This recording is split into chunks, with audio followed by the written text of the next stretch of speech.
কয়েকদিন ধরে দাদার বিয়েতে প্রচুর ব্যস্ত, তাই কোথাও কয়েকদিন ধরে যেতে পারিনি। কাল বাড়ির পাশে যেহেতু চড়ক পূজা হচ্ছিল, তাই একটা জিজুকে সঙ্গে নিয়ে সেখানে গিয়েছিলাম একটু ঘুরতে। So hi hello everyone, welcome back to any one other vlog video. আমাদের এলাকায় প্রায় বেশ কয়েকটি জায়গায় চড়ক পূজা হয়। কোথাও চৈত্র সংক্রান্তির দিন, আবার কোথাও অষ্টমঙ্গলার দিন।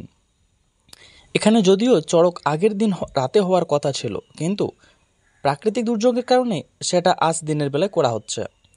চড়ক পূজা হচ্ছে দীর্ঘদিনের বহু প্রাচীন এবং ঐতিহ্যবাহী একটি মেলা। চড়ক পুজো বাঙালি হিন্দুদের একটি গুরুত্বপূর্ণ লোক উৎসব। নানান জায়গায় নানানভাবে পালন করা হয় এই চড়ক পূজার। কোথাও 2 জন, কোথাও 4 জন, আবার কোথাও 8 জন সন্ন্যাসী একসঙ্গে কাটা নিয়ে চড়ক গাছে ঘোরেন।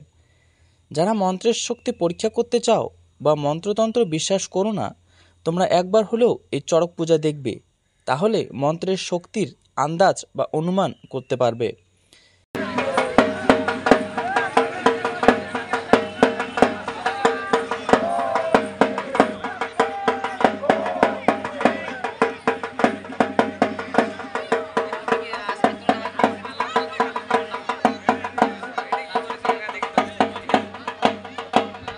যাগ্গে, এখানে কিন্তু 2 জন সন্ন্যাসী কাটা নিয়েছেন।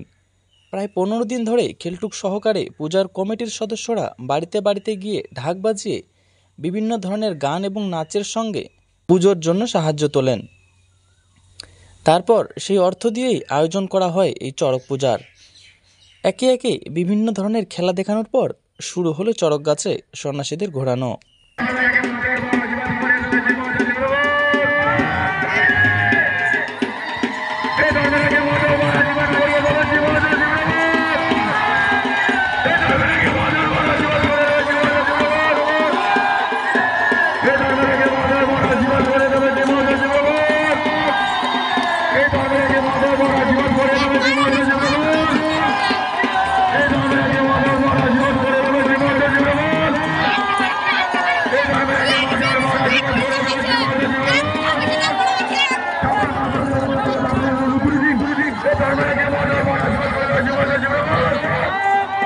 সবাই একটু হাতে দিন।